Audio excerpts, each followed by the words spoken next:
On the eve of the 20th anniversary of the deadliest terror attack in the country, we're in the midst of another calamity, COVID-19. Here to break down the politics of all this, the analysis of Brooks and Capehart. That's New York Times columnist David Brooks and Jonathan Capehart, columnist for The Washington Post. Gentlemen, we've just heard Judy lead a discussion about the foreign policy aspects of all this. And certainly I can, looking back on 9/11, I remember how we felt changed from this. But looking backward at it, how did we change? Are we changed as a people, as a nation, as a political system? David, what's your take? Well, as a globe, I mean, it was the first act of the 21st century. And so if I was a foreign correspondent in the 1990s, I covered nothing but good news. I covered the end of the Soviet Union, the fall of the Berlin Wall, Mandela coming in, end of apartheid, the Oslo peace process, and the theme of the 90s was convergence. China was liberalizing. We were coming more like each other and more communication with each other. We thought the internet was a good thing back then. and 9/11 happens, and a group of terrorists said, no, we don't want to be like you. We reject you. And so that was a shock. And then you have other shocks. The Chinese stops liberalizing. We don't want to be like you. Russia goes to Putin. We don't want to be like that. So the 21st century has been the re-erection of barriers. And the 9/11 was a first shocking foretaste of a much tougher world. Jonathan, as I recall, you were in New York. You were working for Michael Bloomberg. Right. I was working on his first of 3 mayoral campaigns in New York City, and it was primary day. And I remember waking up, I lived in a high-rise, so I had a perfect view of the city, and it was a crystal clear day. I remember walking to the voting place, looking up at the sky and thinking, this is a spectacular day.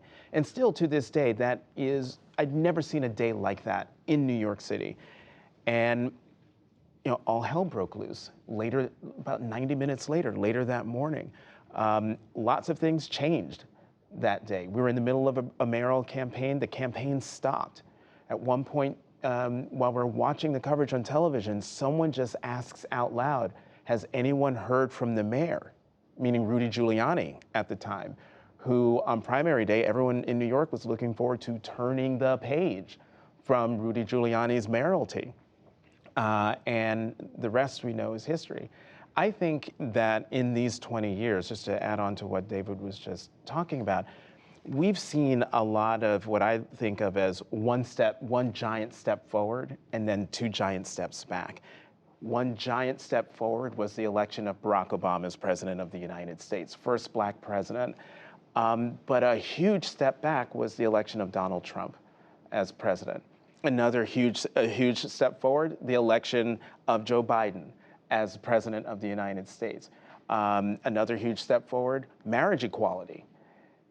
But another huge step back, to my mind, one was the fact that even though Donald Trump lost election, he got 12 million more votes than he did in 2016. So it just highlights the divisions within the country. And then the ultimate step back, January 6th. My colleague Carlos Lozado said this morning on television that how ironic it is that on September 11th, there were reports that the plane that went down in Shanksville was headed to the Capitol, headed to crash into the Capitol. And yet at almost 20 years later, the Capitol was ransacked by domestic terrorists who lay siege to the US Capitol at a time when the members of Congress was certifying the last election. That was, to my mind, the ultimate step back. And to your point about, the world turning away from democracy, we have that issue here at home right now. So Jonathan, you see it, what I hear you saying is that other forces have changed politics more since 9/11 than 9/11. Oh, I think so. I think MAGA and the domestic terror threat is much more worrisome than any foreign threat we could face. David? Yeah, I would agree. I think we thought we had some debates settled. And the settlement was liberal pluralism, democratic capitalism. And the world is sort of evolving away from some sort of primitivism. And then suddenly 9/11 happens. And Afghanistan and Al Qaeda and then ISIS. So apparently we're not evolving away from that. And then capitalism. Well, 2008, that sort of disillusions that. And then, we're more diverse nation, Barack Obama. 2016 disillusions that. COVID, we can't function as a people. We've lost faith in each other. And so it's been a sad epoch of disillusionment. Not without good things, as Jonathan said, but you just look at the dumb figure. Do you trust your neighbors? Do you trust the people around you? Generation ago, 50, 60%. Now it's 30%, 19% of millennials. And this is the world they've known. And their distrust is an earned distrust. And so this is the legacy of what we faced in the past 2 decades.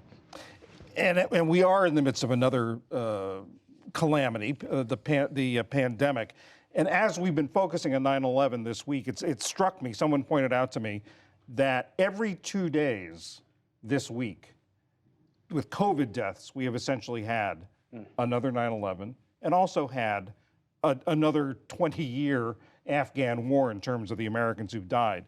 This week, or yesterday, the president tried, after resisting mandates, ordered mandates.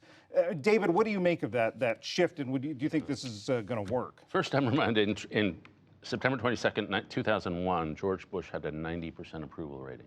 We're a unified country. We're not that anymore.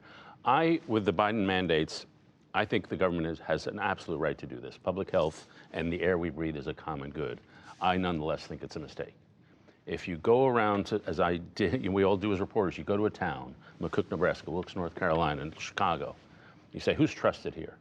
In every neighborhood, people will give you names. And they're always the same names. Everybody knows who the nodes of community is in their community. And I thought it was Public Health 101 that you go at the grassroots level to who's trusted in each neighborhood, and you try to get them to influence people to uptake vaccines and do anything else. Having a top-down, highly partisan process from the part of government that is disliked the most, the politics that is distrusted the most, seems to me the wrong way to go.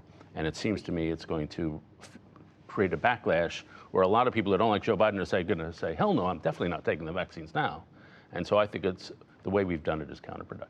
Jonathan? I hear you, David, but I just don't think in this day and age, the grassroots aren't working. Now, from the bottom up, it's not working. I mean, the president has resisted doing what he did yesterday for the longest time, facing enormous criticism from lots of people asking, why isn't Washington, why isn't the president doing something, exercising all the power that he has to do something, hoping that neighbors would trust neighbors, people would listen to health professionals, and it's not happening. And the anger in the country, at the unvaccinated is palpable. I am one of those people. Howard Stern is out there, cursing at people to get vaccinated because he, quote, he wants his freedom back.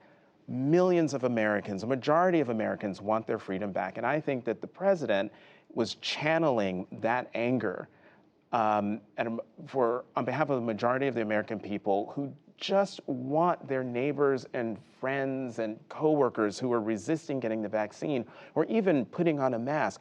Just do these two simple things, and we could be clear of this faster than we could imagine. But folks aren't doing it. And so if they're not going to do it voluntarily, then the president decided, I'm going to click some levers to make it happen a little more quickly.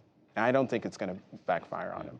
But as David pointed out, I mean, this is generating a huge amount of anger from people who don't like Joe Biden to begin with. And the Republican governor's going to say they're going to go to court about this.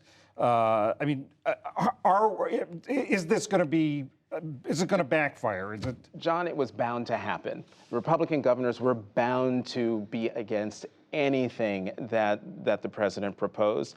And quite frankly, Republican governors, especially the governor of Texas, don't want to hear anything from him, given that Texas abortion law the bill he signed into law. Yeah, I would say a government doesn't even know how to do grassroots. We don't have it. In Washington, people think top down. They think, oh, let's get some celebrities, that'll persuade them. And it's just lame. But if in every church, if every pastor, or in softball leagues, if neighbors got together among the avenues of trust that already exist and say, sorry, you can't play in the softball league unless you get the shots. To me, that's neighbor talking to neighbor. It's less political, it's less partisan, and it doesn't happen on its own. We're in a sophisticated economy where people know how to create swarms of activity across networks, and yet government is incapable of thinking that way. And so we are where we are. But are the Republicans going to use this as a cudgel against the president, against the Democrats in the midterms in 24? Oh, absolutely. I mean, they've had trouble trying to figure out how to attack Joe Biden. But now, as a friend of mine emailed me today, now they have their line: unconstitutional, incompetent, running your life. That's a line Republicans know how to use. And so I think they'll use that. And I don't want to associate myself with them. I think they're being crazy, but we should all be vaccinated. But that's a pretty politically effective line, I think. Well, there's another Democratic leader who got into trouble a little bit because of COVID and the reaction to his what he was doing. Governor Gavin Newsom of California. There's a recall election coming up. There are 46, count them, 46 candidates running to replace him if he is recalled. What are your thoughts on that, Jonathan? This is insane that the governor of California, who has a high approval rating, his approval rating is high 50s, low 60s, that he is facing a recall simply because people don't want to wait until the next election to exact whatever revenge or to hold him accountable. And so they're going to attempt to get rid of a popular governor, and then due to maybe apathy and low turnout, he could get recalled. And then, yeah, there are 46 candidates, but the one leading person, Larry Elder, is somebody who is, he's from the Trump school and Trump wing of the Republican Party. He is also African American, and I'm almost speechless because I cannot believe California is in this mess. And yet, if Democrats don't come out and vote and don't return those ballots, I think the election is next week, or if not next week, the week after, Governor Newsom could be history. But I don't think that's going to happen. But the fact that we're talking about this just demonstrates how crazy our politics are now. Yeah, the patterns is in the referendum, the no's tend to rise at the end. So if there's going to be momentum, it'll probably be on the Newsom side. But, I love democracy, but not direct democracy. And California overdoes it with the referendum, and they overdo it with this. We elect people for terms for a reason. And that reason is sometimes they have to do unpleasant things that are going to make them unpopular. And if you can be recalled at a moment's notice, then they're not going to do those things. It's not like the ratings on TV, where you cancel a show if it has a bad season. We go through ups and downs with our politicians, and they should be unpopular. David Brooks, Jonathan Capehart, thank you very much. Thanks, John.